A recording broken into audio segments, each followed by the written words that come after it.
Buenas tardes, directores, docentes, no docentes, especialistas, familias, comunidad educativa y público en general de todo el país que nos acompaña hoy. Les saluda Lourdes Jáuregui, comunicadora de la Dirección de Educación Básica Especial.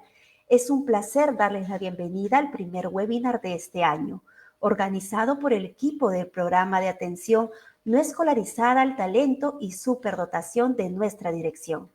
Los invito a registrar su asistencia a través del enlace que se encuentra en los comentarios del Facebook o escaneando el código QR que proyectaremos a continuación.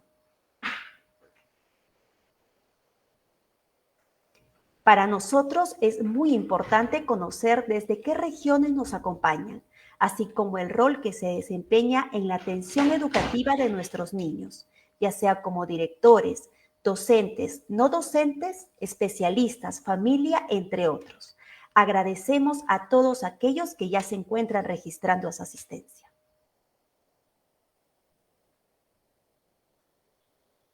Continuando con nuestro evento, este año queremos conocer más a profundidad temáticas diversas que van a contribuir significativamente en la mejora de la práctica pedagógica y en consecuencia en el proceso de enseñanza-aprendizaje.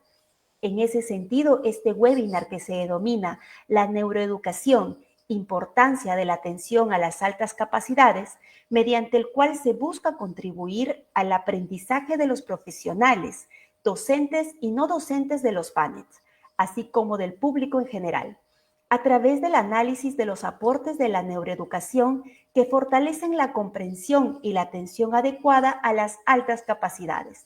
En esta oportunidad agradecemos de manera especial a Perú Educa que hace posible la realización del presente webinar.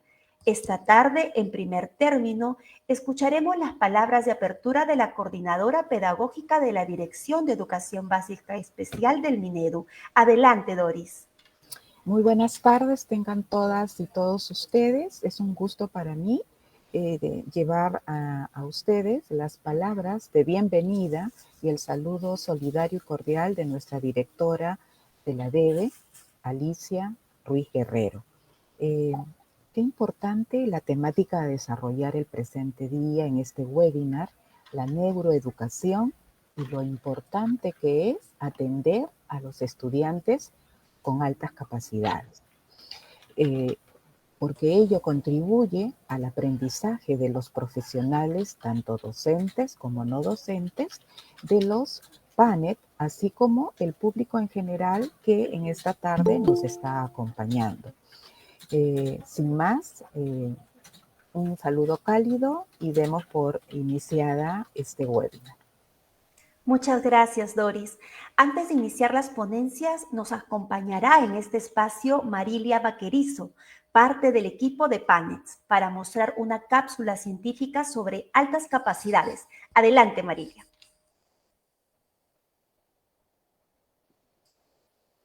Buenas tardes, bienvenidos y bienvenidas a este primer webinar de PANETs. Quiero empezar mi presentación, que es corta en esta oportunidad, presentándoles esta afirmación para que ustedes me digan a través del chat, de los comentarios, si es una afirmación verdadera o falsa. Las altas capacidades solo se identifican cuando la persona tiene un cociente intelectual, un CI superior a 130. Voy a volver a decirlo, las altas capacidades solo se identifican cuando la persona tiene un CI superior a 130. Veo que algunas personas están señalando que es verdad, otras personas señalan que es una afirmación falsa y efectivamente es una afirmación falsa. Y esto es porque las altas capacidades pueden manifestarse de formas muy diversas. Dentro del grupo de las altas capacidades están las altas capacidades intelectuales, pero también las altas capacidades pueden sugerir un desarrollo alto en otros dominios, por ejemplo, en el dominio social, creativo, incluso en el dominio físico. Aquí les muestro el modelo integral de desarrollo de talento de François Gagné, que muestra la diferenciación entre capacidades naturales, que serían los dones, la potencialidad de una persona, de un estudiante, y las competencias o talentos, que serían aquello que va a lograr a través de catalizadores. Los catalizadores van a hacer que esta potencialidad de los estudiantes se convierta en talento, en un desarrollo excepcional a nivel académico, en ciencia, en tecnología, en arte o en varios de estos campos. Un gran catalizador es la educación y por eso la importancia de que los docentes, todas las personas en el entorno educativo conozcan cómo estimular a los estudiantes, cómo enriquecer el aula para desarrollar los talentos. Otra cosa importante es que las habilidades cognitivas no siempre van a reflejarse en pruebas de cociente intelectual estandarizadas. Hay una frase que me gusta mucho, que es de Daniel Rabbit, que dice: a veces las mentes más brillantes e inteligentes no brillan ante pruebas estandarizadas porque no tienen mentes estandarizadas. Muchas veces las personas con altas capacidades, especialmente si presentan doble excepcionalidad, por ejemplo, alta capacidad y autismo y dislexia y TDAH, trastorno por déficit de atención e hiperactividad, no obtienen puntajes altos porque sus mentes van más allá de lo que se espera en una prueba estandarizada. Entonces, puede ser necesario hacer una evaluación considerando otras dimensiones. La creatividad, por ejemplo, o la motivación y el compromiso por la tarea. Y ahí pueden ver en la pantalla el modelo de los 3 anillos de Renzulli que pueden ayudarnos a entender este concepto de alta capacidad. Se consideran las habilidades cognitivas por encima del promedio, pero también la creatividad y la motivación o el compromiso con la tarea. Al medio en la pantalla pueden ver un dibujo a partir de un test de creatividad. Se les da a los estudiantes, a las personas, solo unas líneas y ellos pueden crear lo que se imaginan. Y vean qué bien, qué magnífico se ve este dibujo de una persona con doble excepcionalidad. Entonces, los invito a pensar las altas capacidades más allá del concepto tradicional de cociente intelectual. Y ahora los dejo con grandes expositores. Muchas gracias, Marilia, por compartir con nosotros información actualizada sobre altas capacidades. En el marco del propósito de la Dirección de Educación Básica Especial, el Programa de Atención No Escolarizada al Talento y Superdotación PANITS. Ahora sí, presentamos al primer ponente del webinar, Javier Flores Coaila.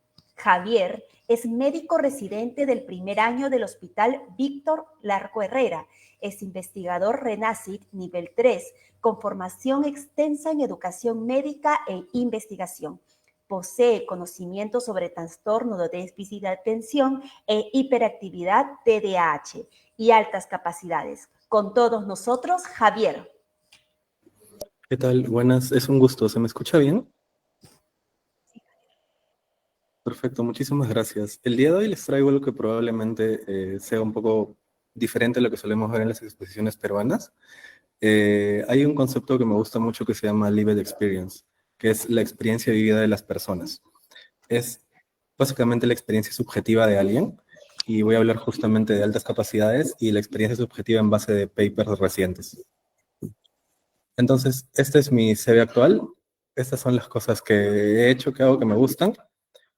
Pero vamos a hablar acerca de unos términos inicialmente ahora. ¿Ok?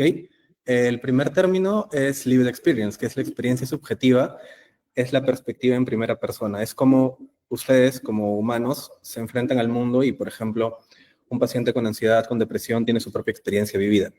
Y lo que tratamos de hacer las personas es encontrar una experiencia vivida compartida y poder saber qué es lo que está pasando, ¿no? Tenemos el concepto de altas capacidades que ya había delimitado bien la doctora Vaquerizo, que tiene que ver con, es un término sombrilla o un umbrella term, que tiene que ver, que es un perfil amplio en el que el SEI no es el único indicador, pero abarca varias cosas. Y luego está la superdotación, que es donde prácticamente se ha hecho la mayor cantidad de investigación, que está centrado en esta estructura de que en este concepto de que el SEI es lo más importante, y se define como un SEI por encima de 130 y también tiene altas habilidades en múltiples áreas.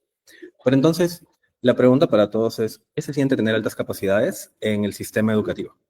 ¿Cómo alguien progresa en este paso? ¿Y qué se siente ser padre de alguien que tiene altas capacidades?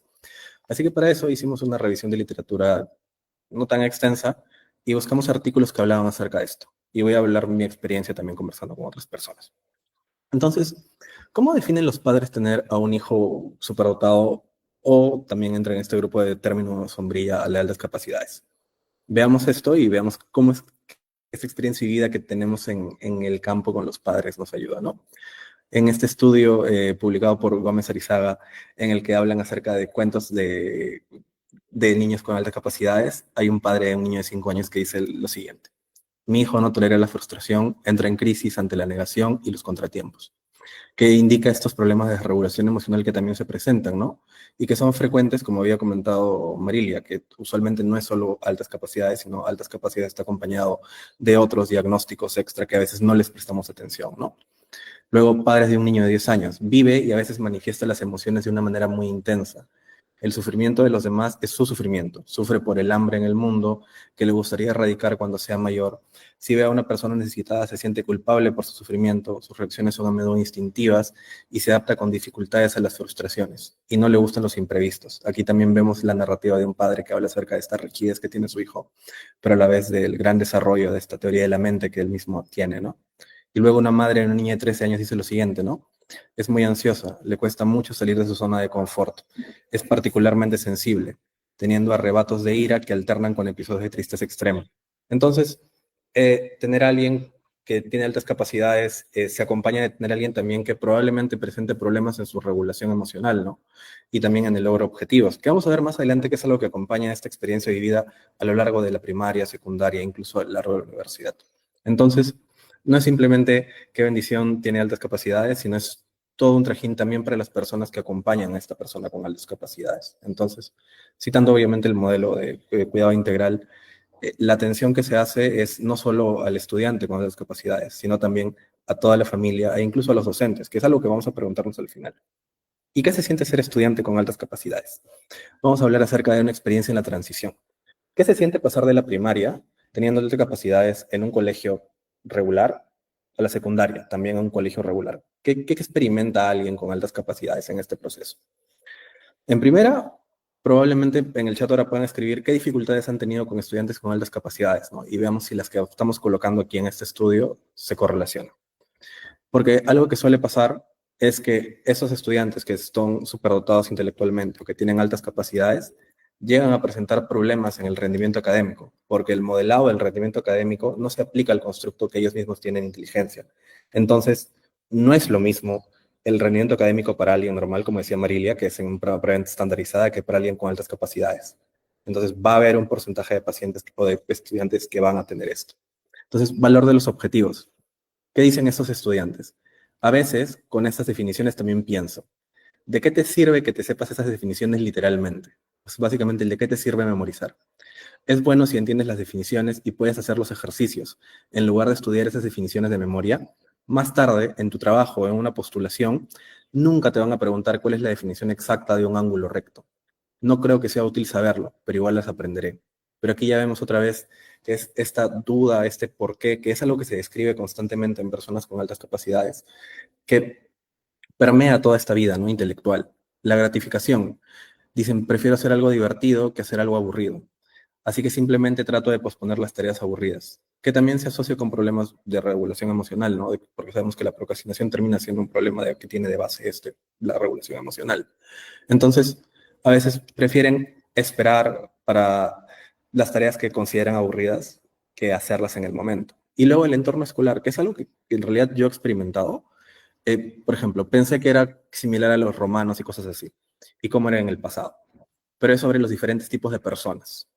Si eso me gusta menos. Si tenemos que seguir las clases con todo el salón todo el tiempo, van tan lento, no creo que me estén exigiendo lo suficiente.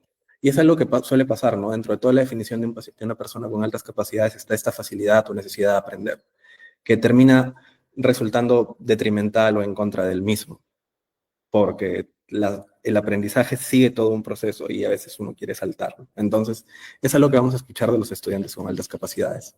Y aquí estaba el otro problema que les comentaba, que era la autorregulación, ¿no? Entonces, a ver, dame un minuto.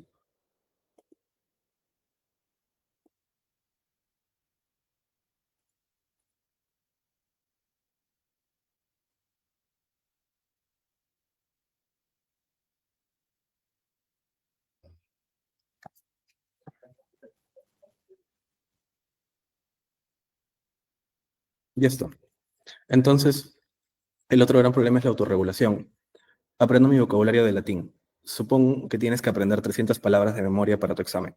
Entonces trato de planificar la mejor forma posible para no tener que hacer todo a último momento. Eso fue un pequeño problema a principio de año.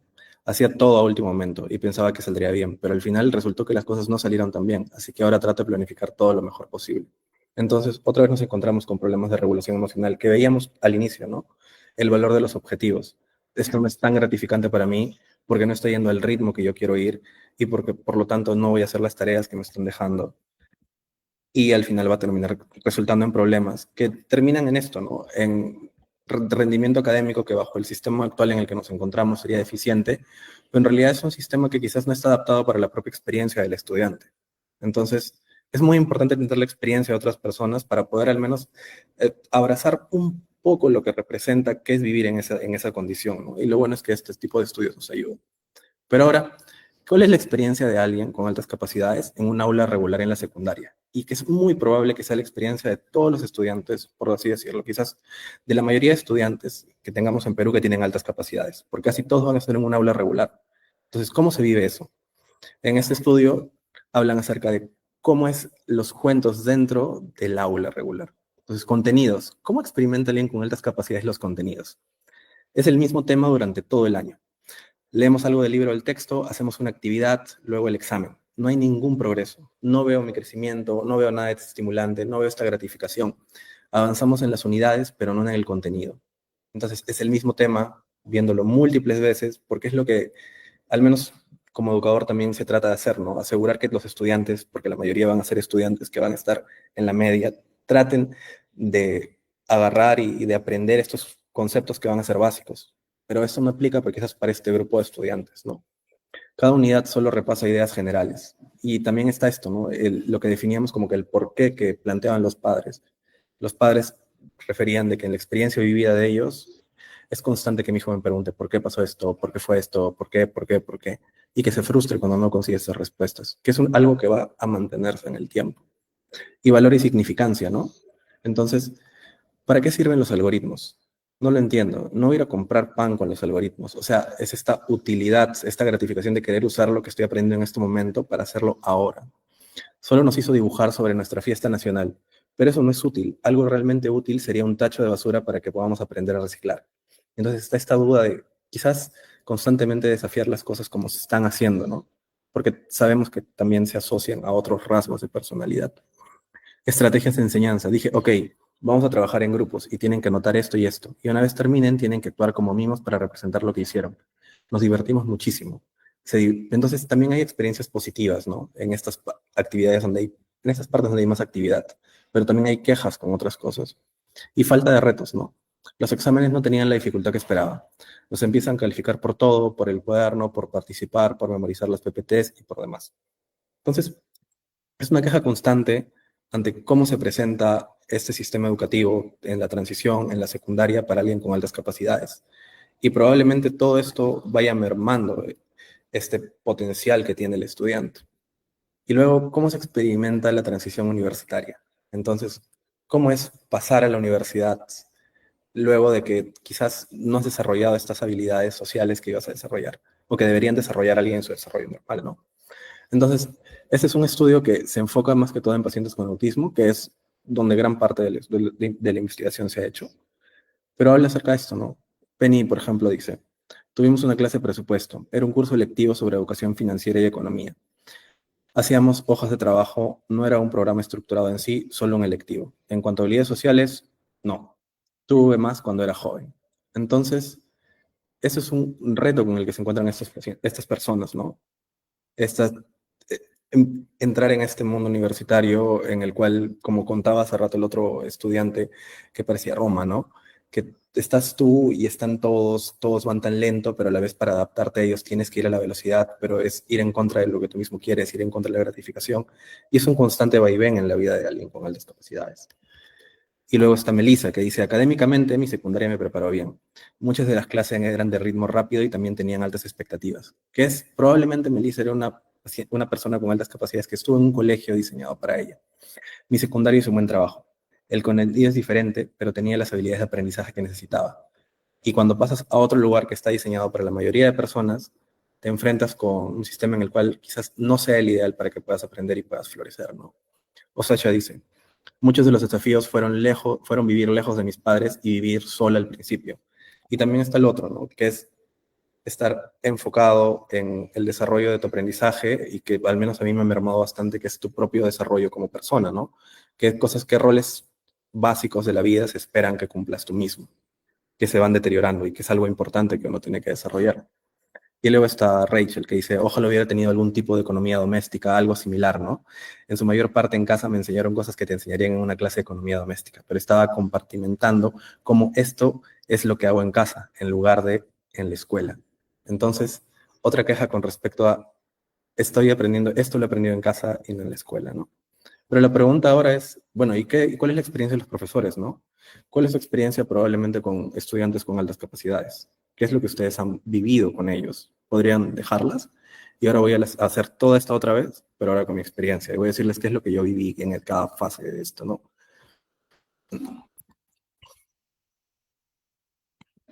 Entonces, en mi transición de la primaria a la secundaria, yo de verdad me siento muy identificado con lo que han reportado estos estudiantes. Porque, en primer lugar, no tenía cuadernos, porque no lo veía como una actividad altamente gratificante. Ahora leyendo los Lived Experience digo que no estoy solo. Y el entorno escolar era diferente, pues, ¿no? No tenía las habilidades sociales para desenvolverme en ese momento y a veces quería que la clase se acabe rápido para poder ir a estudiar lo mismo de la clase en mi casa solo, que es lo mismo que me pasaba en la universidad y probablemente lo mismo que le pasó a varios compañeros míos, ¿no? Que es, no quiero estar en esta clase, demora mucho, van muy lento y quiero hacerlo. Y algo que quizás no está en estos Lived Experience que he notado es que es esta tendencia al aislamiento social por justamente esta velocidad y esta dificultad para que otras personas comprendan, ¿no? Que también imagino que se asocia a otros rasgos de la personalidad que este grupo de estudiantes suele tener.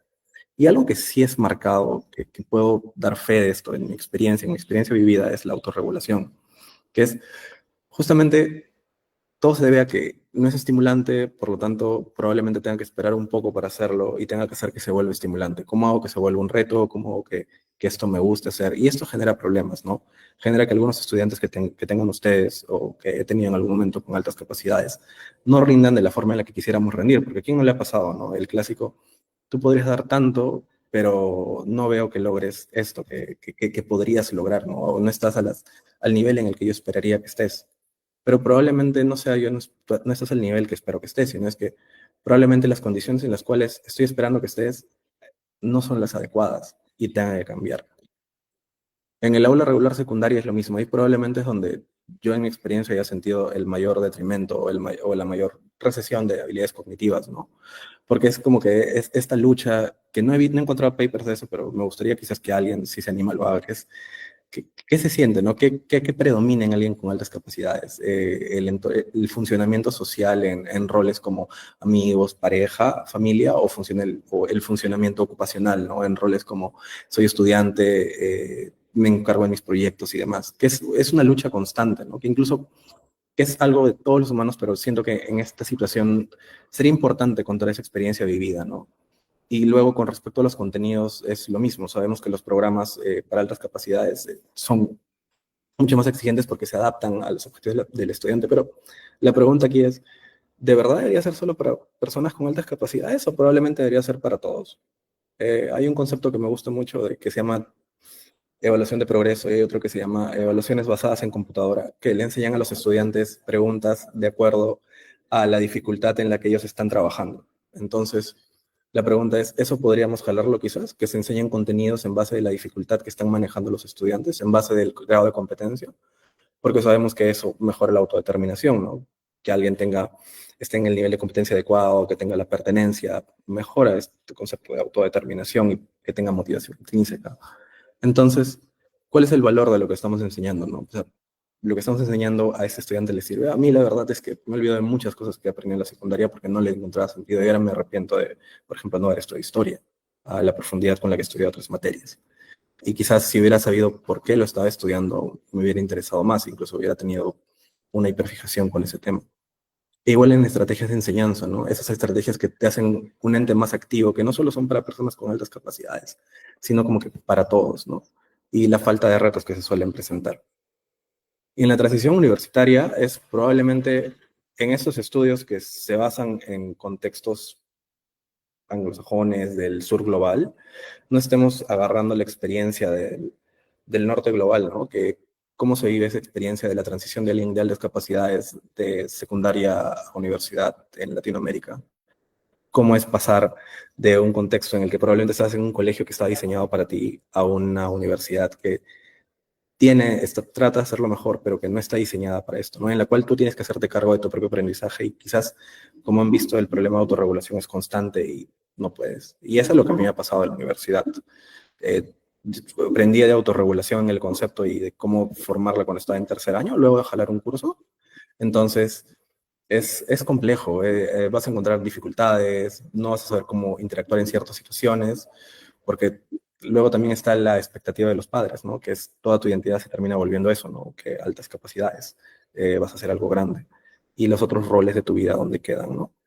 Y luego, algo que recuerdo es que hay profesores que sí le daban atención a mi experiencia vivida, pero los que no la daban porque no querían o no la daban porque la experiencia vivida de ellos no la podíamos tocar o era difícil también para ellos, ¿no? Porque yo imagino que como docentes, tener un estudiante con altas capacidades que sabes que sabe un montón y que no te hace caso y que no estudia para el examen y que podría rendir, debe ser frustrante.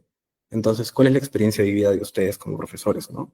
Entonces, yo creo que comenzar por esta parte de cómo se experimenta, o sea, cómo se vive subjetivamente, cuál es la calidad del fenómeno de pasar por todo este proceso educativo es algo importante, e incluso mucho más importante que tener data, porque en base de estos estudios podemos enfocarnos en cómo adaptarnos a lo que tenemos, ¿no? Que es algo que escuché en una ponencia, que es la investigación no es como sobre solo cerrar brechas en la literatura, sino sobre responder preguntas que son importantes para la comunidad, ¿no?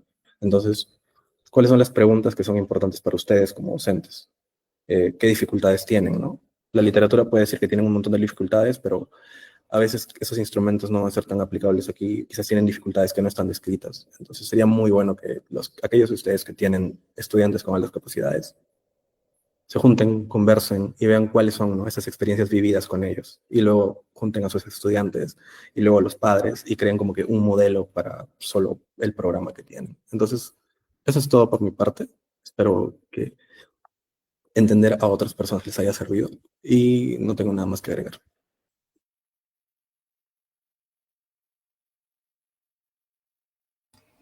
Muchas gracias, Javier, por compartir con nosotros aspectos tan relevantes sobre tu experiencia y conocimientos en TDAH y altas capacidades. Pero antes de presentar al segundo ponente, saludamos a los que se encuentran conectados en nuestra transmisión en vivo. Creve Tacna, Creve Huancavelica, Sebe Cajamarca, Sebe Los Viñedos y a las instituciones educativas de las regiones del país. Reiteramos la invitación a registrar su asistencia a través del enlace que se encuentra en los comentarios del Facebook o escaneando el código QR que proyectaremos a continuación.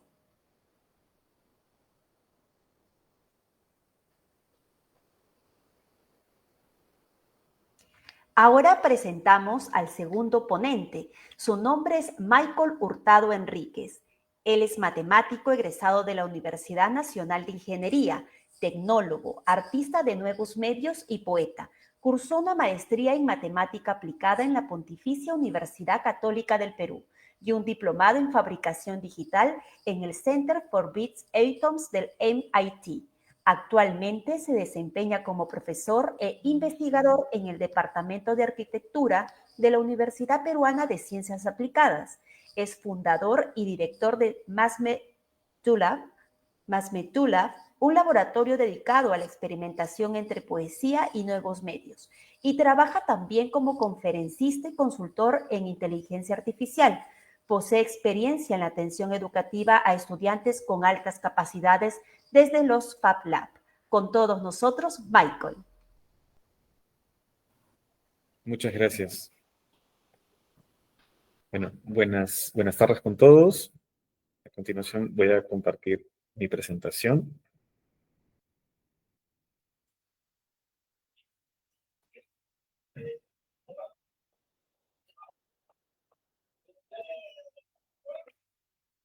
Okay. Bien.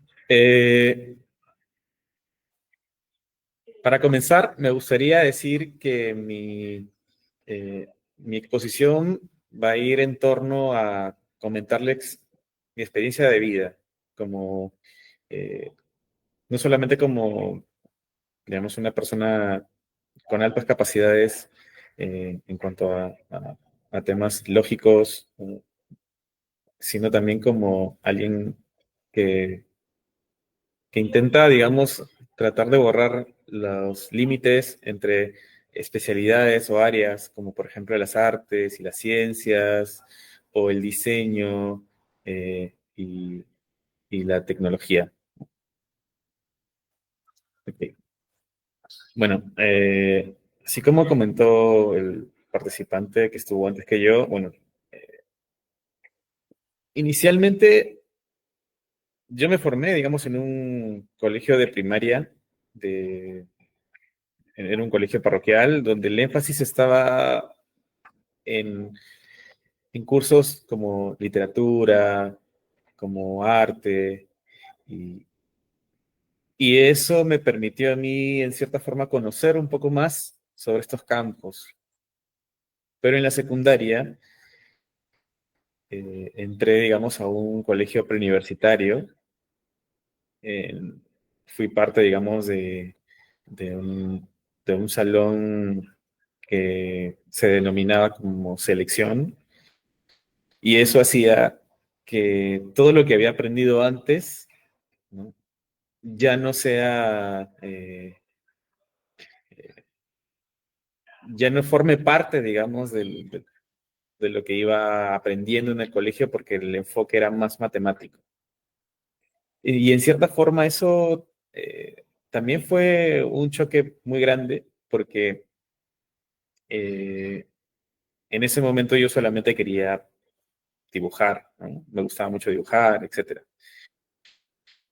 Hasta que encontré esa conexión entre las matemáticas y, eh, y el dibujo, ¿no? Que era la geometría. Entonces así fue como yo me interesé en las matemáticas. Principalmente a través de la geometría me metí a investigar o a estudiar sobre álgebra, aritmética. Y de hecho cuando terminé el colegio decidí estudiar la carrera de matemáticas porque estaba maravillado por este universo lógico que había descubierto. O sea, algo tan simple como, por ejemplo, el teorema de Pitágoras. Si uno hacía una pregunta adecuada, como por ejemplo, ¿qué números enteros satisfacen esta ecuación? Podía llevarte, digamos, a descubrir teorías totalmente impresionantes, ¿no? Eh, y si uno se hace la misma pregunta, por ejemplo, ¿será que si cambiamos el exponente, o sea, si pasamos de exponente 2 a un exponente mayor, todavía encontramos soluciones a esta ecuación? Fue algo que descubrí cuando estaba en el colegio. Esto se conocía como el último teorema de Fermat, y era un resultado que a mediados de los 90 se había probado, y cuando busqué acerca de esta prueba, pues tenía más de 100 páginas, ¿no? Y principalmente esta fue la brújula que me motivó a acabar la carrera de matemáticas. O sea, el haberme apasionado por este problema, que comprendía, ¿no?, el mundo de las curvas elípticas, que son unas estructuras algebraicas muy interesantes, y otro mundo geométrico donde hay simetrías, que son las formas modulares. Entonces, vi que las matemáticas no eran este campo gris que a veces se suele eh, desdeñar, ¿no? Por una supuesta exactitud, sino todo lo contrario, que las matemáticas estaban más vivas que nunca, y que como campo todavía se hacía investigación muy relevante, ¿no? Eh, Algo que a mí siempre me quedó grabado fue esta frase de William Thurston, un matemático geómetra muy famoso, eh, donde él se refería a que las matemáticas no se trata de números, de ecuaciones, cálculos o algoritmos, sino se trata de comprender.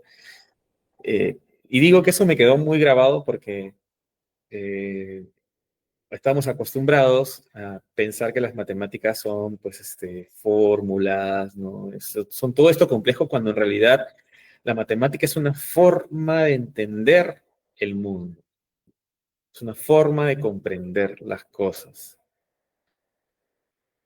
Es un lenguaje. Entonces,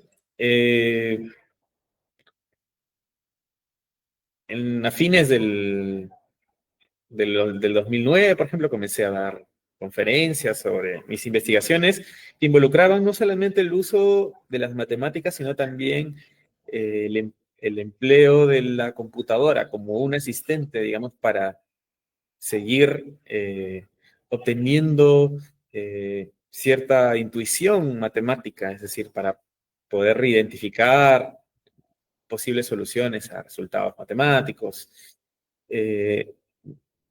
No había muchos matemáticos que trabajaban en este campo, que estaba entre la intercepción de las ciencias de la computación y las matemáticas. Éramos muy pocos, de hecho, en ese momento en el Perú, y eso me permitió dar conferencias en varias partes del país. Pero hubo un momento en el cual quise tomarme un tiempo, y así como muchos le tienen miedo a varias cosas, a mí me daba miedo a las alturas. Yo sentía, como todo matemático, que no tener, por ejemplo, no tener un resultado lógico o una estructura lógica para afrontar un problema, era problemático. Entonces, en ese tiempo comencé a interesarme más por las geometrías, ¿no? Y así fue como me interesé en el mundo del arte de nuevo.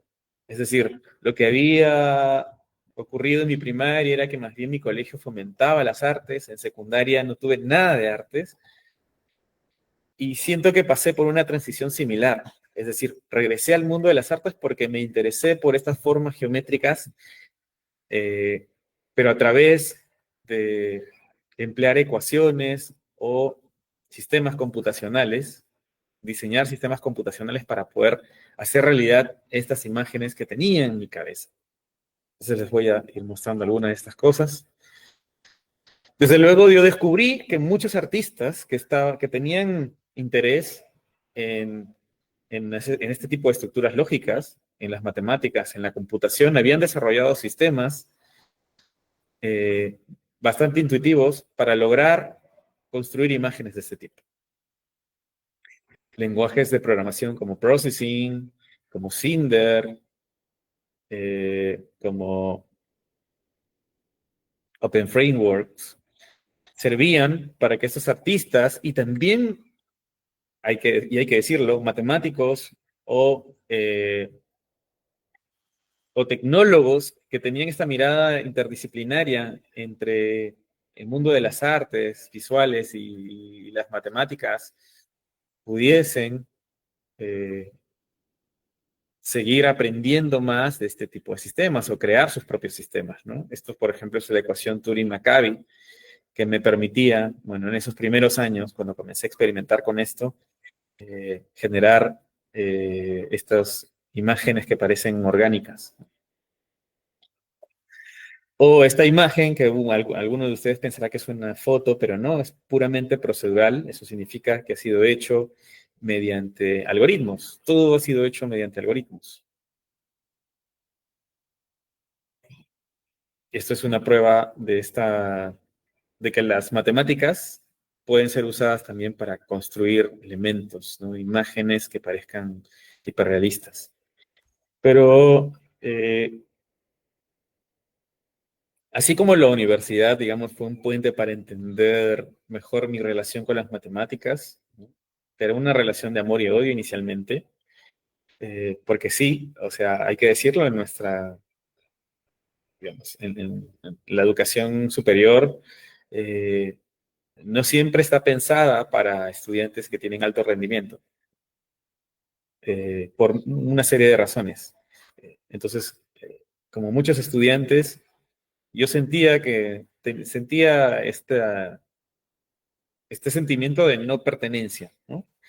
Hasta que llegué a un espacio que creo que acogió todas mis inquietudes y todos mis intereses. Y eso fue como tratar de decidir entre tomar la pastilla roja y la pastilla azul. Y ese espacio es FabLab.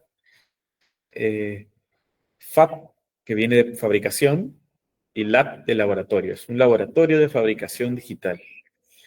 Este tipo de laboratorio de fabricación digital que cuya estrategia, digamos, cuya ideología se fundamentaba en esta corriente del hazlo tú mismo, do it yourself, DIY, que era una revolución en ese momento. Era un espacio en el cual uno podía tener acceso a máquinas como impresoras 3D, como routers CNC, como cortadoras láser, cortadoras de vinil, computadoras, un área de electrónica, es decir, distintos tipos de procesos que me permitían o permitían a todos los que visitaban el laboratorio, les permitían fabricar aquello que tenían en mente, aquello que se imaginaban. Estos espacios estaban llamados a permitir que cualquier persona pueda hacer posible lo imposible, es decir, uno tenía una idea y podía prototiparla, fabricarla mediante todas estas maquinarias. Uno de estos miembros del laboratorio de FabLab, porque en realidad son varios laboratorios alrededor del mundo, más de 3.000 laboratorios en este momento alrededor del mundo. Uno de ellos es Kofi, del proyecto AFATE. Kofi en Sudáfrica, que se daba cuenta que en su país pues había muchos desechos electrónicos, modificó un CPU, el CPU de una computadora, y lo transformó en una impresora 3D. Una impresora 3D que solamente costaba $1, de bajo costo, porque todo fue encontrado así entre los desechos. Y aquí pueden ver el mapa donde hay pues Fab Labs en casi todo el planeta, ¿no? Algo que es bien curioso es que estos espacios son principalmente ocupados por personas que tienen alto rendimiento, ¿no? Uno puede encontrar allí a sus pares, personas que no solamente se interesan por el diseño, sino que también pueden interesarse en otras carreras, ¿no? En otras áreas, perdón, en ciencias, en derecho, en historia, etc. Y en FabLab yo conocí gente de distintas especialidades, y justamente lo rico era poder encontrar estos puentes para poder comprender mejor cuál era la perspectiva de esta otra persona frente a un mismo problema. Entonces yo aprendí muchísimo ahí, y me di cuenta que FabLab era la consecución de una forma de educación que proviene de la Bauhaus, que seguramente algunos de ustedes conocen. La Bauhaus fue una escuela en Alemania que revolucionó el campo del diseño, del arte, porque incorporaba, digamos, en un mismo nivel el aprender, por ejemplo, teoría del diseño, como también aprender sobre materiales, como también aprender ciencia y aprender además conocimiento técnico. Entonces, arte, ciencia, ¿no?, y conocimiento técnico a un mismo nivel permitió que los estudiantes de esta escuela alemana, Bauhaus, pudiesen, por ejemplo, proponer nuevas formas de gráficos.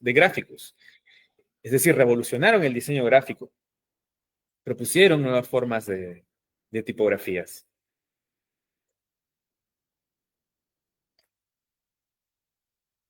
Propusieron nuevas formas de pensar los objetos. Por ejemplo, lo que ven a la izquierda es el diseño de un tablero de ajedrez. Fíjense lo minimalista que es. O a la derecha, una silla. Repensar la silla a principios del siglo XX, ¿no? Estamos hablando de una escuela que se fundó en 1919. Su fundador fue Walter Gropius. Y no solamente fue en esos campos, sino también revolucionaron el teatro. Y uno se preguntará, ¿y qué tiene que ver todo esto, no? Porque las artes, como el teatro, por ejemplo, me puede hablar sobre ciencia de los materiales. Fíjense aquí, Es bien curioso porque en el mundo del teatro uno necesita también indumentaria, y esta indumentaria requiere de materiales, requiere conocer mejor estos materiales, explorar estos materiales. Y el diseño también es matemáticas. Cuando uno diseña, tiene que tomar medidas, tiene que ser súper exacto. Esta es una frase de Walter Gropius. Arquitectos, escultores, pintores, debemos regresar al trabajo manual. Establezcamos, por lo tanto, una nueva cofradía de artesanos, libres de esa arrogancia que divide las clases sociales y que busca erigir una barrera infranqueable entre los artesanos y los artistas.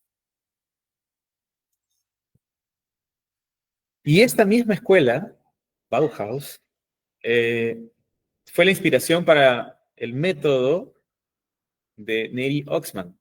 Si no la conocen, es una arquitecta que también tiene altas capacidades y que ella, por ejemplo, puede pasar del mundo del diseño a la ciencia, o de la ciencia al arte, o del arte a la ingeniería. Fíjense, ¿no? Esos son sus 4 pilares: arte, ciencia, diseño e ingeniería.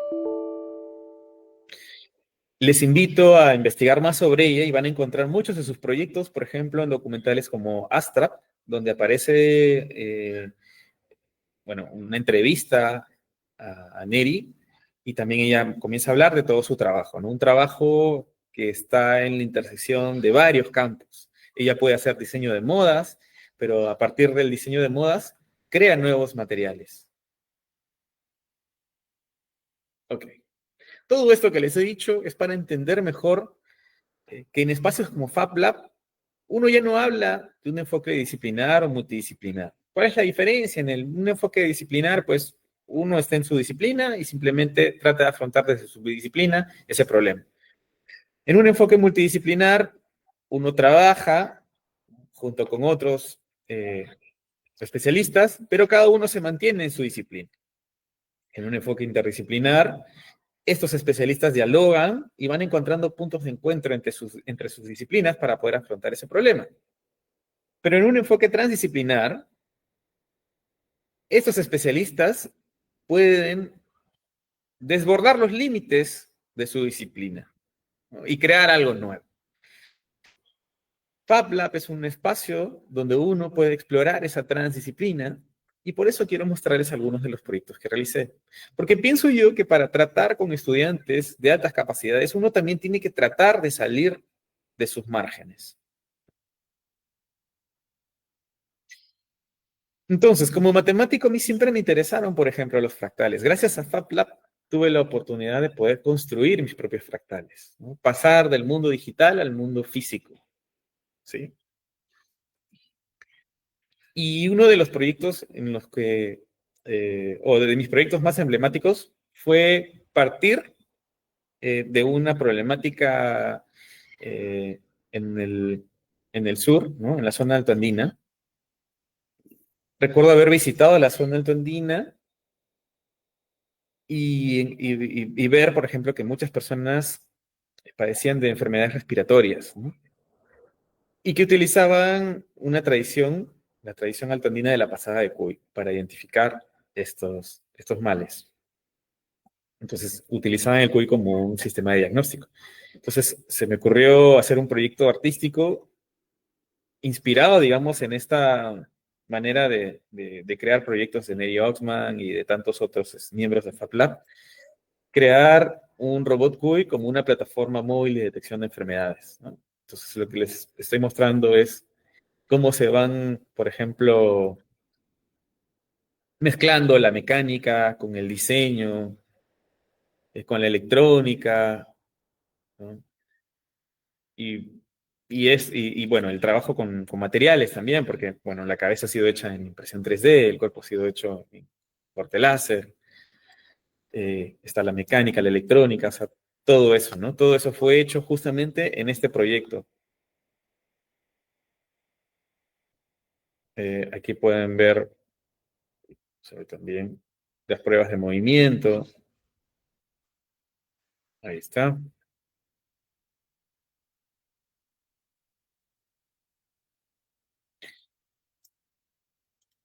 Ok. Entonces, faltaba la parte de la detección. Y eso fue muy curioso porque me permitió, pues, salir del mundo de las matemáticas o del mundo de la tecnología y regresar al mundo de las ciencias naturales. Porque aquí había que desarrollar un sistema de detección. Entonces,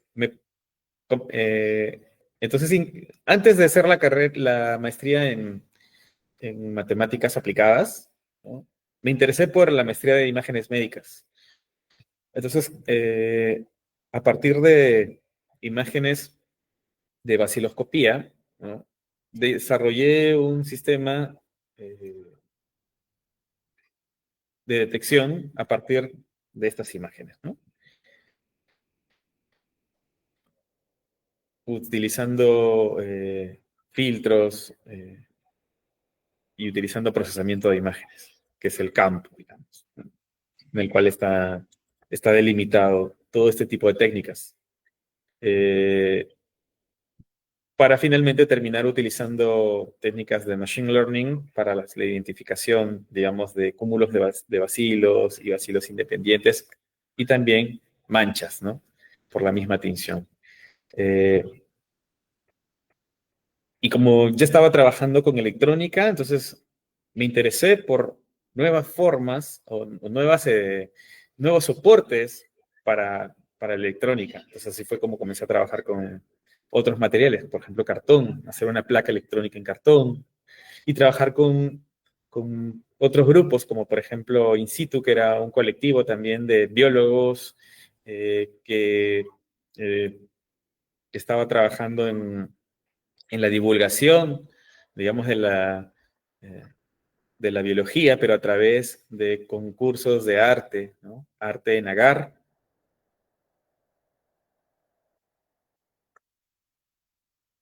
Pero yo siento que lo que más me aportó fue el poder colaborar con especialistas de otras áreas, ¿no? Por ejemplo, con diseñadores. Los diseñadores de por sí tienen ciertas habilidades que les permiten entender mejor o entender de manera, mejor dicho, visual o enfrentarse a problemas de manera visual, ¿no? Eh, entonces yo pude colaborar con diseñadores, con diseñadoras, ¿no? Esto fue con Valeria Pinedo, que buscaba hacer que la ropa muestre, por ejemplo, señales corporales, como por ejemplo el ritmo cardíaco, ¿no? Entonces comenzamos a trabajar con sensores, con actuadores, con LEDs, que nos permita mostrar, por ejemplo, estas señales corporales.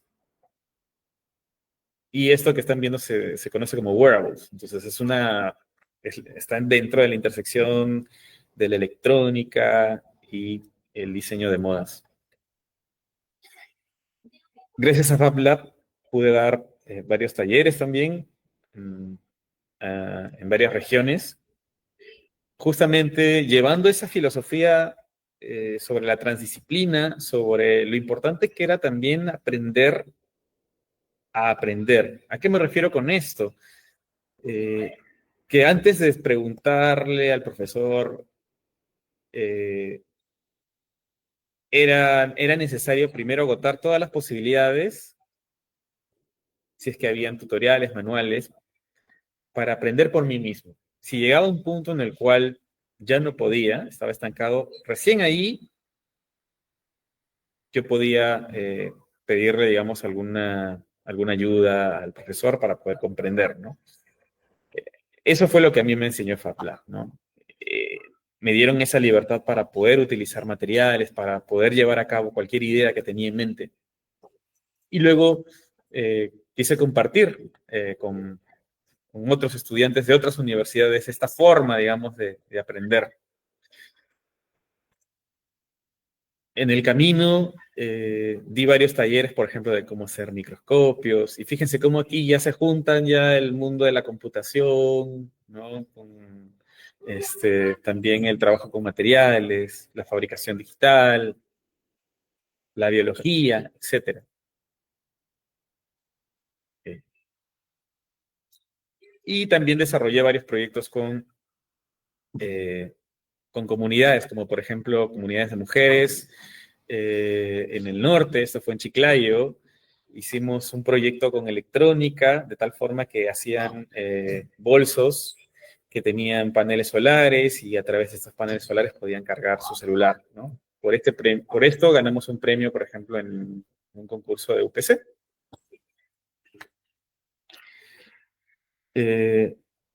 Y otra colaboración que hice fue con un especialista en ciberpsicología que justamente estaba trabajando en proyectos que involucraban la cibernética, ¿no? Y el censado de, por ejemplo, el estrés, ¿no? Y lo que hicimos fue juntar un BCI, una interfaz cerebro-computador, y un headset de realidad virtual, de tal forma que a partir de una experiencia, como por ejemplo ver en realidad virtual el mar, ¿no? Una tormenta, a partir de las señales que el BCI identificaba, si es que estaba, si es que estaba feliz, lo que hacía, o mejor dicho, si no estaba estresado, lo que hacía era mostrarte imágenes así de una tormenta, por ejemplo, para modificar tu estado, ¿no? Y viceversa. Si estabas estresado, te mostraba imágenes que te podían calmar, tranquilizar. Entonces, la idea era un poco que tu experiencia pueda modelar lo que estabas viendo a través de la realidad virtual. Este fue un proyecto, digamos, yo diría adelantado a su tiempo, al menos en el Perú, ¿no? Sobre todo en el Perú, porque cuando mostramos el proyecto en Bélgica, vimos que otros estudiantes chinos estaban trabajando en un caso similar, solamente que estaban conectando más de 2 personas, ¿no? 8 personas para poder comunicarse a través de estas realidades virtuales, ¿no? En una suerte de interfaz cerebro-cerebro también, lo que ahora se conoce como Internet of Brains. Ok. Y así como me interesé en la inteligencia humana, en esos años también estaba interesado en la inteligencia artificial. Entonces, yo comencé a trabajar en inteligencia artificial desde el 2014. Lo que les voy a mostrar es una aplicación de la inteligencia generativa, que es una inteligencia artificial que yo diseñé para poder generar, por ejemplo, huacos, ¿sí? Para poder generar huacos. Esto que están viendo son huacos que no existen, que han sido construidos a partir de una base de datos de varias imágenes de huacos. Entonces aquí ya estamos hablando de otro campo, por ejemplo, ya estamos involucrando otros campos distintos, ¿no? Ya pasamos de lo tangible a lo intangible. Ok, voy a correr un poquito.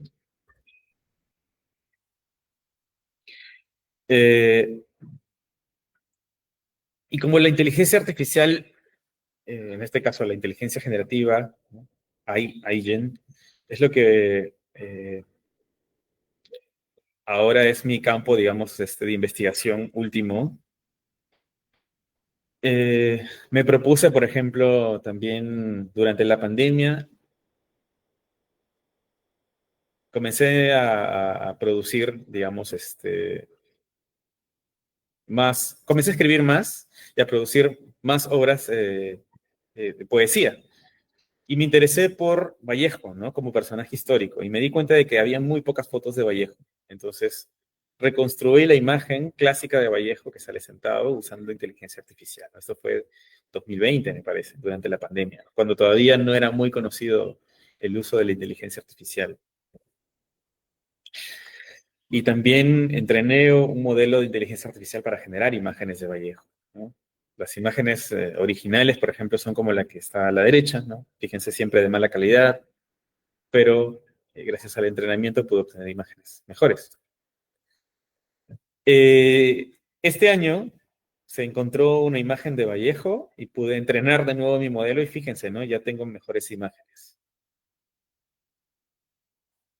Y puedo, digamos que he creado el estilo Vallejo porque puedo generar a Vallejo en distintas posiciones, con ropa de distinto tipo, etc.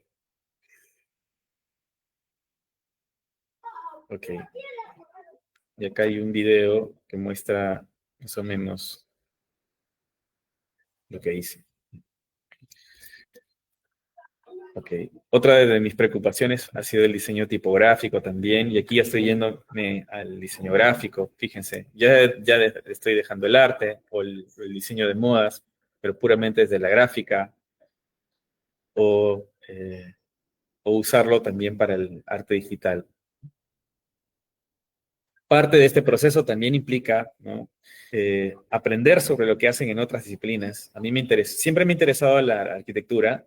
Entonces, en arquitectura sé, porque lo dicto, yo lo enseño, sé que los arquitectos comenzaron a interesarse en la programación a fines de los 80, por ejemplo, porque vieron que la programación permitía generar, por ejemplo, nuevas formas, ¿no? Ahorrar muchísimo trabajo y permitir, pues, construir sistemas complejos, sistemas más orgánicos. Entonces, los arquitectos que están metidos en el diseño computacional emplean plugins como este que se llama Grasshopper, con el que puedes construir una estructura arquitectónica.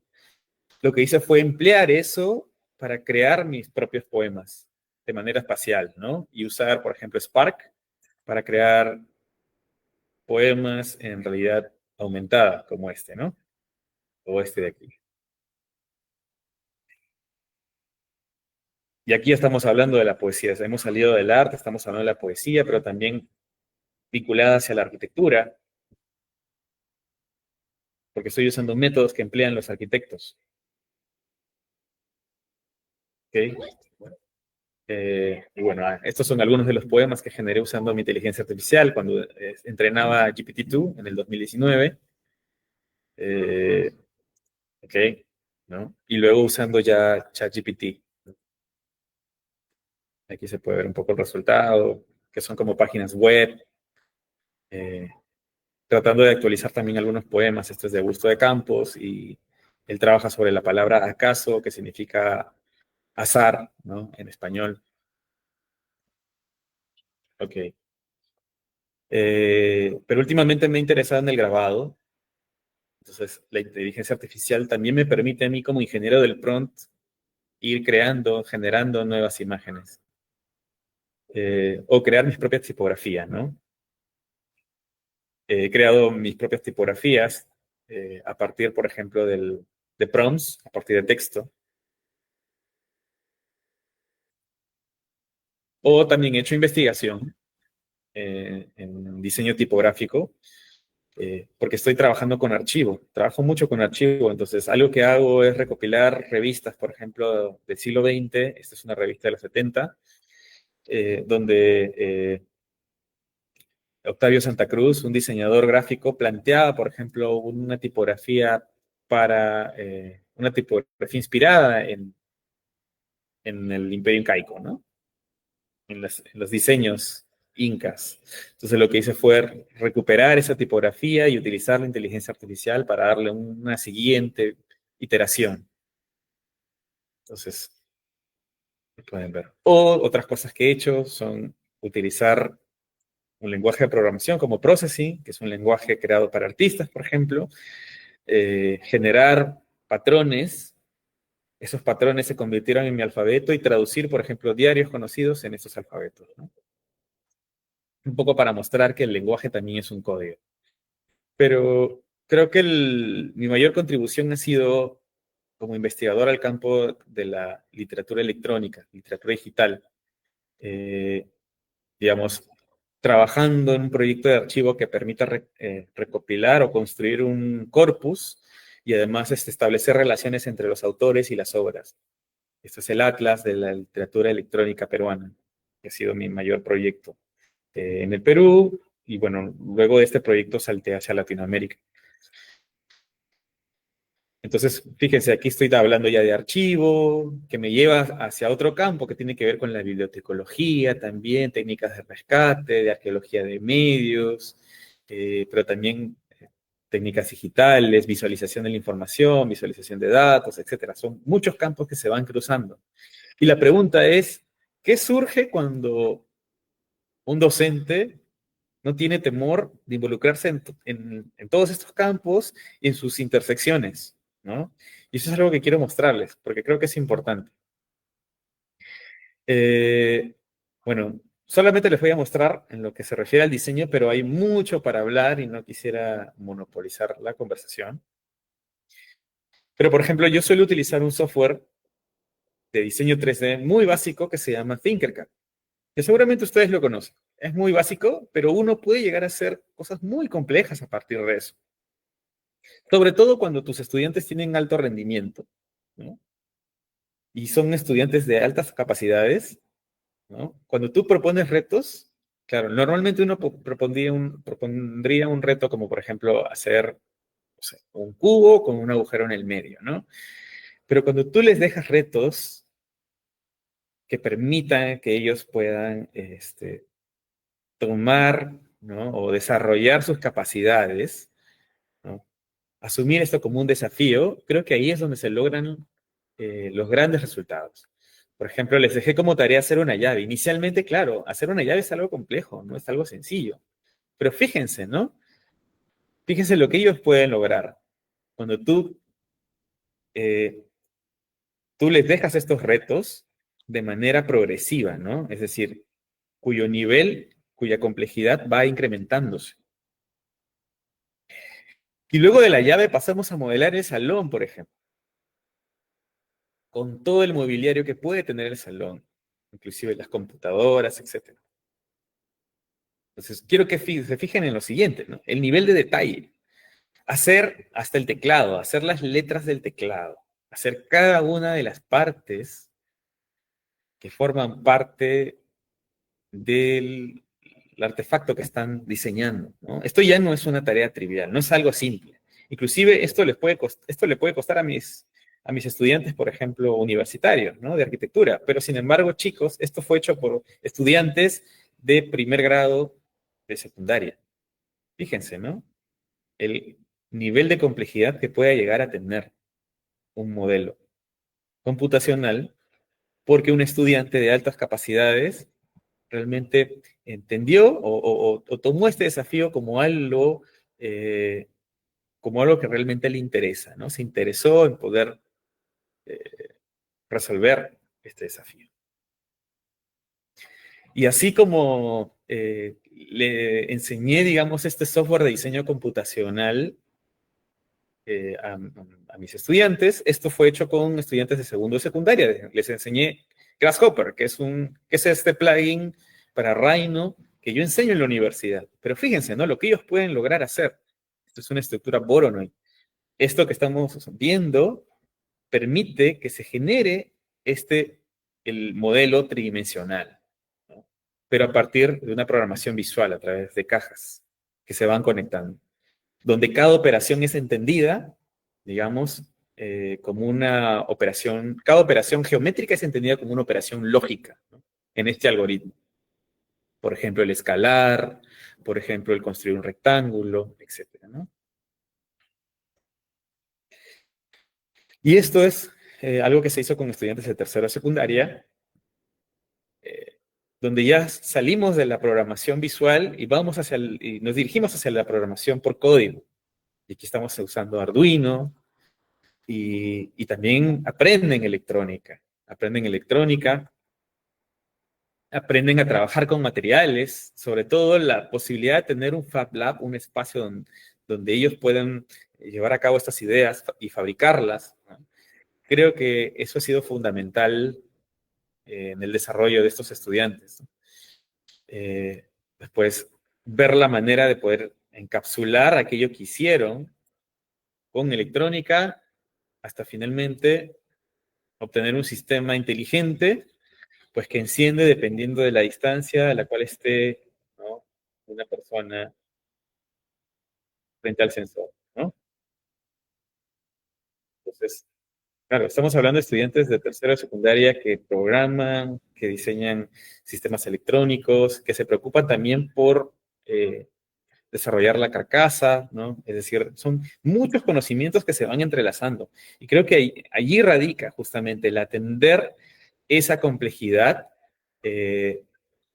identificar, por ejemplo, cuál es la zona de desarrollo próximo del estudiante e ir colocando estos retos que les permiten a ellos seguir aprendiendo más cosas, ¿no? Seguir desarrollando estas habilidades. Así como yo siento que lo que hago cuando enseño es justamente lo que me hubiese gustado que hubiesen hecho mis profesores, ¿no? Que por suerte lo pude conseguir cuando llegué a un espacio con otras personas que formaron parte o que fueron parte fundamental en mi formación, ¿no? Que fue FabLab, como les comenté.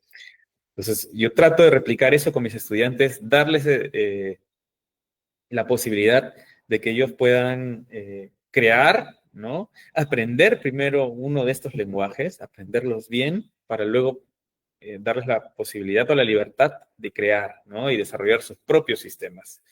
En este caso, la manera en la que yo afronto los cursos es enseñarles a ellos primero las estructuras o el conocimiento técnico necesario, porque eso es importante. Si bien es cierto, es necesario reflexionar sobre lo que están haciendo, yo siento que cuando ellos hacen también están reflexionando. Eso es algo que no hay que perder de vista. Y darles la libertad de poder elegir cuál es el proyecto que quieren realizar, ¿no? Como estamos en un Fab Lab, en un laboratorio donde podemos hacer todo tipo de proyectos, ya sea puramente digitales o también proyectos donde se involucra la fabricación. Entonces, eso hace que ellos se involucren más en el proyecto y tengan, digamos, más interés, ¿no? En aprender todo lo que se les enseña a lo largo del curso. Entonces, bueno, simplemente con esto quería decirles que pienso que es necesario, para poder enseñarle a estudiantes de altas capacidades, es necesario que ustedes también trasciendan esos límites, sus propios límites, ¿no? Aprovechemos que existen estas otras metodologías, que existen estos espacios donde ustedes pueden aprender también. Hay cursos gratuitos todo el tiempo, hay más de 20 universidades en el Perú que tienen estos espacios, conocidos como Fab Labs. El ministerio también tiene institutos tecnológicos. Existen institutos tecnológicos nacionales que cuentan con un laboratorio de este tipo, con todos los equipos, donde ustedes pueden también acceder y también aprender de una experiencia similar a la que yo tuve, ¿no? Bien, muchas gracias. Muchas gracias, Michael, por compartir con nosotros aspectos muy relevantes respecto a la atención educativa a las altas capacidades. Muchas gracias por sus presentaciones, Javier y Michael. Ha sido realmente enriquecedor escucharlos. Ahora daremos paso a la ronda de preguntas. Invitamos a las personas que nos acompañan a dejar sus inquietudes en el chat. Este es un espacio para dialogar y aclarar dudas sobre lo expuesto, así que no duden en participar. Adelante, Marilia, con las dudas y consultas del público.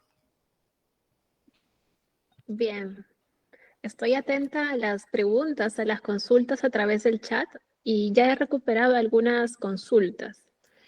Estimado Michael, ¿cómo integrar tecnologías en el aula si no se cuenta con muchos recursos? Esa es una muy buena pregunta. Yo primero pensaría, ¿no? Porque sí, como existen espacios como Fab Lab, donde uno puede pensar que tiene, pues, tecnología de última generación, etcétera. Entiendo que uno puede pensar que solamente se puede hacer ese tipo de investigaciones en espacios como un Fab Lab. Pero yo quiero comentarles que existen también otros tipos de Fab Labs donde no necesariamente se tienen las máquinas, sino primero se ejercita el pensamiento crítico. Por ejemplo, ¿no? Para aprender ciencias de la computación no necesitas una computadora. Primero puedes partir, por ejemplo, de entender el algoritmo que está detrás del crecimiento de una planta.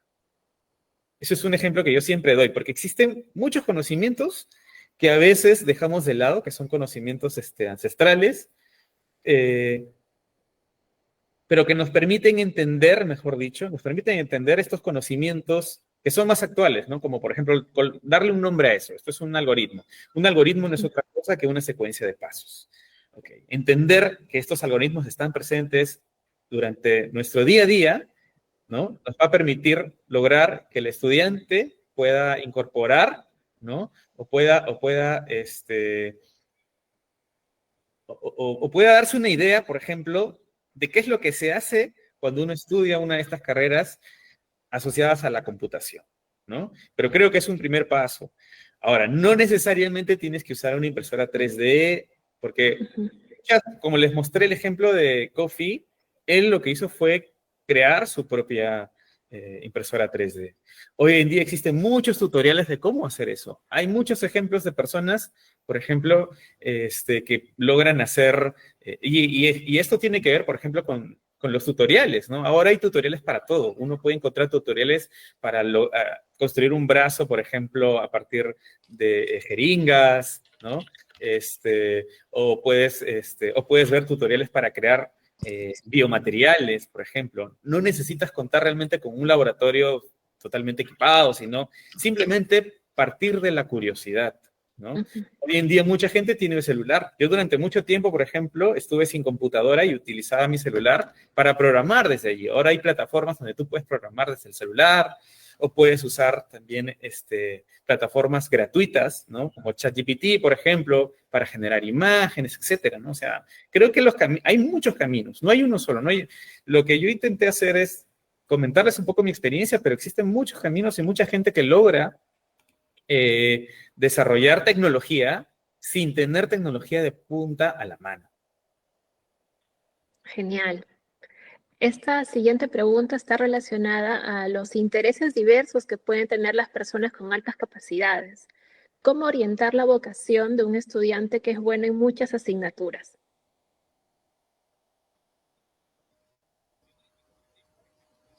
Bueno, yo pienso que lo primero que hay que hacer es identificar, ¿no? ¿Qué es lo que realmente le gusta a los estudiantes, ¿no? Porque todo tiene que partir, ¿no? Desde cuán motivados están ellos. Por ejemplo, hay un curso que yo dicto que tiene que ver justamente con fabricación digital, ¿no? Con impresión 3D, con todo esto. Ok, pero los estudiantes que justamente tomaron el curso conmigo eran estudiantes que solamente querían aprender a surfear olas. Eso les interesaba. Entonces, la manera en la que yo hice, que yo utilicé, digamos, o la manera en la cual les mostré que estos temas podían ser interesantes, es dejarles como reto fabricar una tabla de surf. Entonces, fue frente a este reto que ellos se interesaron en el diseño computacional, en los materiales, en todos estos otros campos que quizás pueden ser, pueden ser difíciles si es que uno se enfrenta a ellos sin una ruta, sin una ruta clara, ¿no? Ahora, ¿cómo lograr poder atender todos estos intereses de estudiantes que son buenos en todo? Como digo, ¿no? Es primordial pensar en proyectos que puedan tener estas múltiples dimensiones, ¿sí? Porque detrás, por ejemplo, de hacer una tabla, por ejemplo, de surf, hay muchas matemáticas, porque está la forma, por ejemplo, que tienen estas tablas. Estas formas están asociadas a parámetros. Esos parámetros se pueden escribir en la computadora, se pueden modelar en una computadora.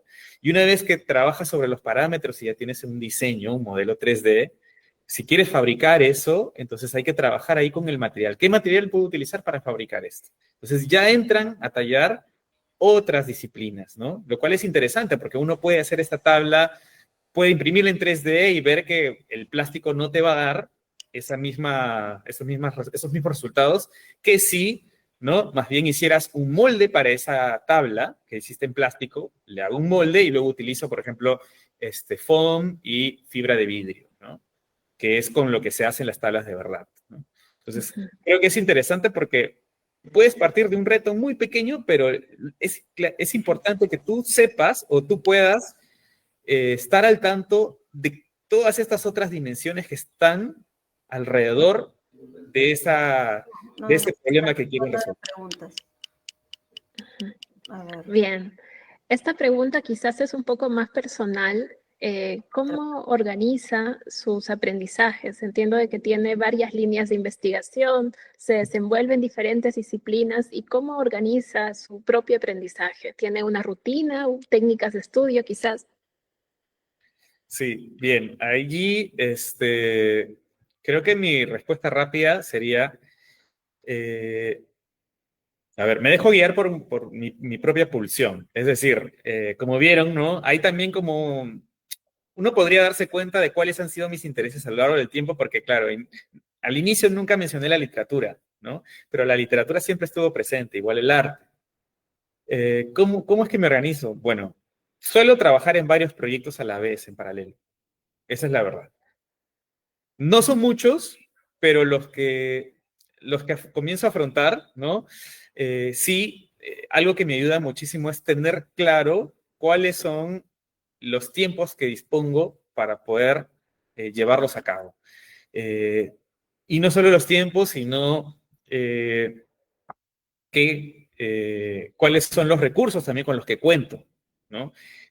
Creo que, digamos, la ecuación se completa cuando tú ves si necesitas ayuda de alguien más, cuáles son los recursos que necesitas, si son recursos materiales, ¿no? Y también cuáles son los tiempos que tienes para poder llevar a cabo esta investigación. Pero muchas veces me dejo guiar en realidad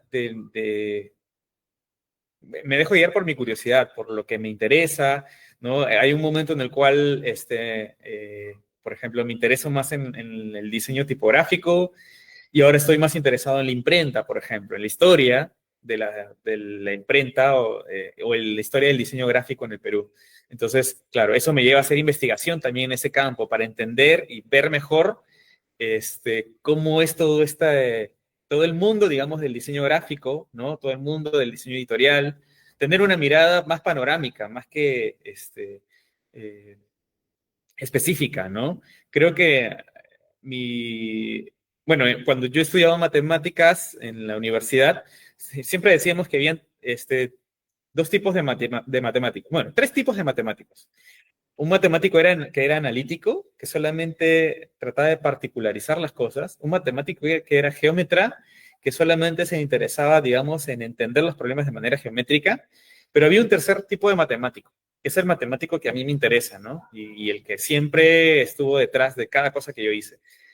Es un matemático algebrista o categórico, o que mira, mejor dicho, el panorama desde arriba, ¿no? Como si tuviera una vista así, prodigiosa para ver todo el mapa. Entonces, intento ser ese tipo de matemático siempre, ¿no? Por eso es que ven que mis intereses se van cruzando y al final, pues todos estos puntos se van conectando. Intento tratar de ver ese panorama y ver hacia dónde apuntar luego, ¿no? Esto no es digamos que no es al azar. Todo lo que yo hago no es al azar, sino son mis intereses que se van conectando. Es decir, ¿por qué llegué a la inteligencia artificial? Porque estaba interesado, por ejemplo, en cómo en si las computadoras podían probar por sí mismos resultados matemáticos, por ejemplo, ¿no? Porque yo ya estaba trabajando con computadoras. ¿Por qué llegué al mundo de las artes? Justamente porque trabajaba con computadoras, pero me interesaba dibujar. Entonces, creo que es eso, ¿no? Es tratar de ver cómo los puntos se van conectando. Va a sonar feo, pero creo que en ese sentido Steve Jobs tenía razón, ¿no? Al final los puntos, o sea, todos los intereses que has tenido durante tu vida se van a ir conectando. Y no hay que tener miedo de eso, hay que darles un tiempo también. Genial, muchas gracias. Y me gustaría también que Javier Flores conteste esa pregunta, ¿no? ¿Cómo organizar los aprendizajes cuando hay muchos intereses, cuando hay mucho por aprender? ¿Cómo podemos organizar nuestros propios aprendizajes?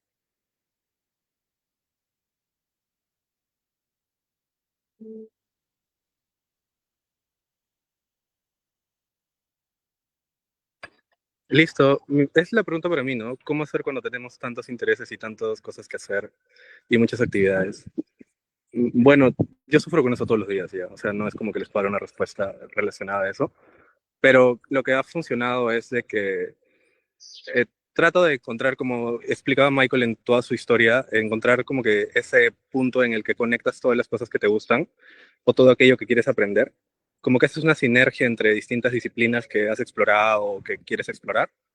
Y es como que una forma de calmar tu necesidad de aprendizaje.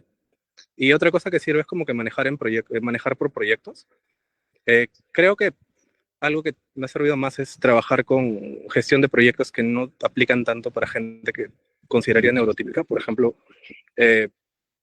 Agile, que es una metodología de gestión de proyectos que va distinta a la que es gestión básica de proyectos. Igual hay autores que no son tan, que salen de lo convencional con respecto a educación, que tú lees los libros que hacen y no escriben, no tienen ninguna citación de alguna teoría de aprendizaje que sabemos, que conocemos nosotros, pero que funcionan para, al menos para mí, para estudiantes que he tenido que tienen altas capacidades. Por ejemplo, proyectos de ultraaprendizaje, o sea, cosas que te pongan como que en el limbo entre aprender rápido y que sea estimulante, ¿no?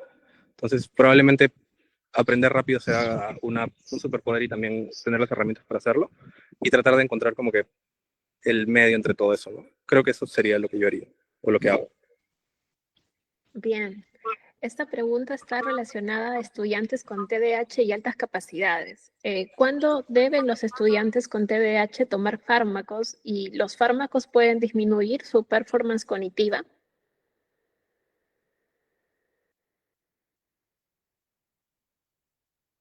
El TDAH tiene una prevalencia en Latinoamérica. Hay un estudio reciente de SANC, bueno, en realidad 2003, que planteaba que tenía una prevalencia del 5 a 10%, ¿no? El tratamiento lo administran en el Centro de Salud Mental Comunitario o en hospitales. Lamentablemente el metilfenidato, que es el tratamiento, no está disponible en todo el Perú de manera pública. Primera limitante. Y con respecto al diagnóstico, el diagnóstico de TDAH lo hace un psiquiatra en continuas evaluaciones.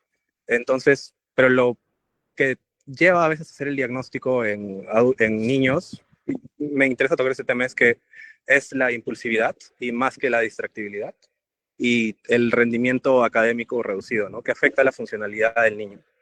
Pero eso deja otra pregunta, ¿no? O sea, ¿y cuánto de diagnóstico hacemos en pacientes que predomina la distractibilidad, ¿no? O sea, no sé si alguno de ustedes ha pensado en esa niña que tenía 7 años, que estaba en el colegio, que era muy distraída y que como no le hacía la vida imposible a nadie y no molestaba a nadie, la dejamos pasar y no le dimos el diagnóstico. Entonces creo que algo muy importante en algún momento sería como que tener un tamizaje dentro del ministerio para niños. No sé qué tan buena medida de salud pública sea, considerando que hay una alta prevalencia. Entonces, debería hacerse un tamizaje. Si sospechan de alguien que está distraído, que tiene bajo rendimiento académico, deberían activar los protocolos que tienen. Luego derivarlo al Centro de Salud Mental Comunitario más cercano que tengan a su disposición. En el Perú hay básicamente en todos los departamentos. Y con respecto al tratamiento, es la mejor intervención que hay junto a la psicoterapia. El tratamiento mejora todos los outcomes, ¿ya? Desde desenlaces cognitivos que, o sea, mejora la función cognitiva y ejecutiva de los estudiantes con TDAH, reduce la mortalidad y reduce la cantidad de accidentes, porque es frecuente que los pacientes con TDAH terminen muriendo en accidentes automovilísticos.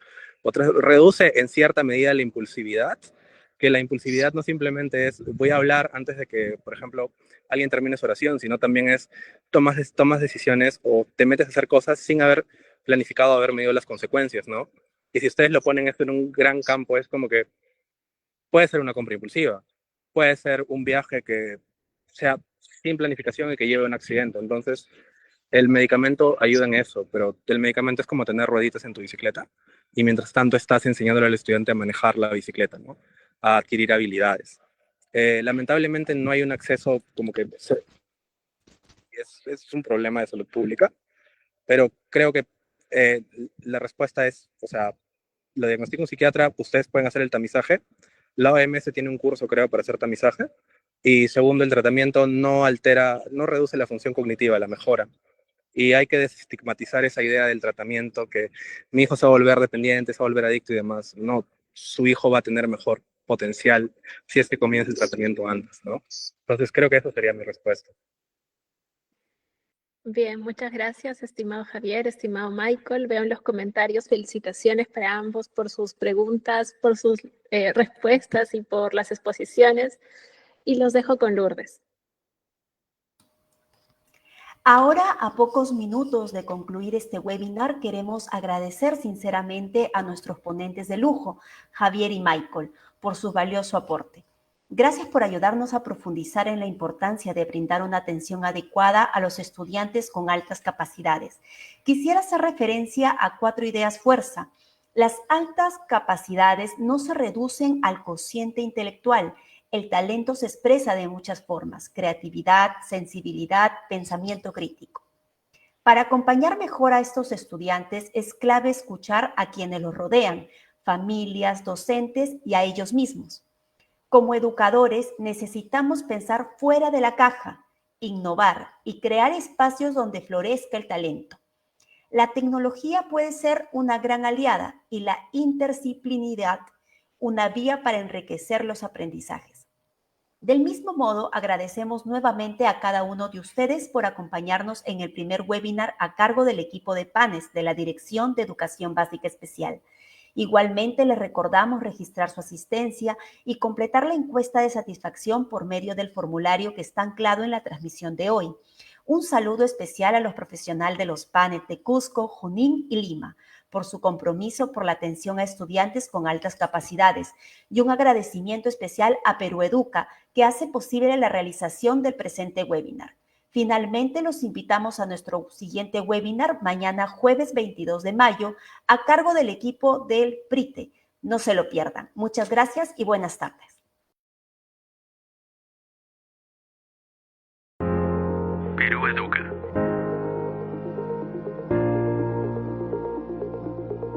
Ministerio de Educación.